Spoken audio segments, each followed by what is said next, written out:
Hello friends, Preeti की रसोईमध्ये तुमचं स्वागत आहे। आज मी तुम्हाला पान मुखवासची रेसिपी दाखवणार आहे, अगदी सोप्या पद्धतीने। इथं मी खाऊची पानं घेतलेली आहेत, स्वच्छ धुवून पुसून घेतलेली आहेत। 10 ते 15 पानं आहेत। इथं बडीशेप आणि वॉटरमेलन सीड्स घेतलेले आहेत मी, मगज बी पण म्हणतात त्याला, गुलकंद घेतलेला आहे। हे मिक्स आहे, हे तुम्हाला पान शॉपमध्ये मिळेल।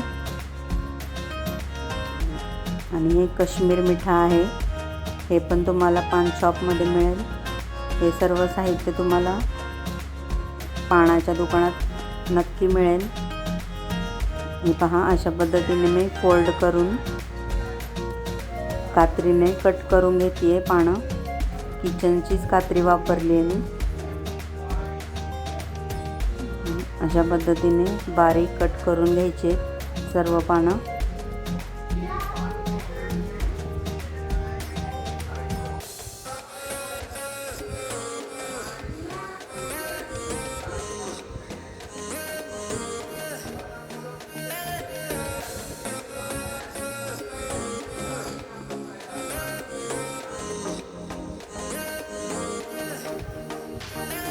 गुलकंद पण तुम्ही तुमच्या आवडीनुसार क्वांटिटी घेऊ शकता।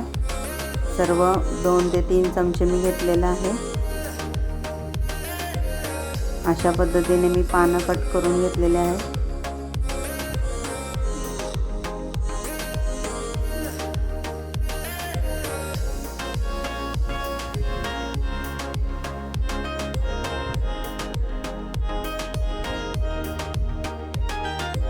पहा, देठ काढून घेतलेले आहे। पहा, व्यवस्थित कटिंग झालेलं आहे पानांचं। आता सर्व साहित्य आपण घालून घेऊया।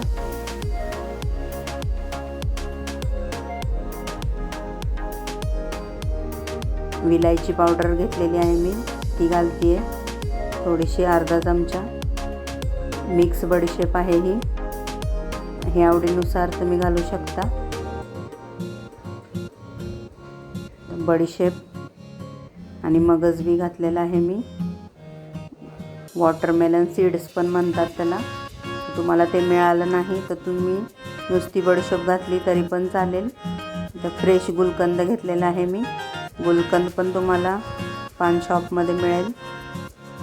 हे छान व्यवस्थित मिक्स करून घ्यायचं आहे। इथं मी ज्येष्ठ मध पावडर घेतलेली आहे, 2 चमचे।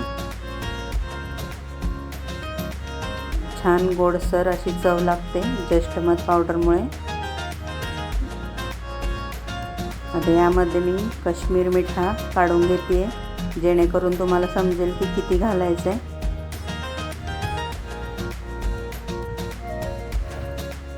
हे पहा, अगदी 2-3 चिमट मी घेतलेले आहेत, कारण हे खूप स्ट्रॉंग असतं, त्यामुळे अगदी थोडंसंच घालायचं आहे। हे व्यवस्थित मिक्स करून घ्यायचं आहे।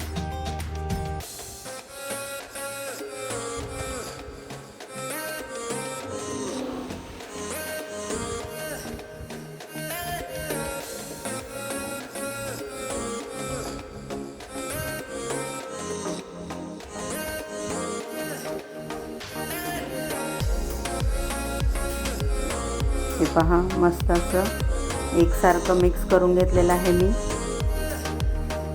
एकदम सोप्या पद्धतीने मुखवास पान आपलं तयार झालेलं आहे। पहा, अगदी मस्त, चवीला तर खूप सुंदर लागतं। तुम्ही नक्की ट्राय करून बघा हे। सर्व साहित्य पण तुम्हाला पान शॉपमध्ये मिळेल। पहा, किती मस्त दिसतंय। तुम्हाला ही मुखवास पानची रेसिपी कशी वाटली मला कमेंटमध्ये नक्की सांगा। थँक्यू।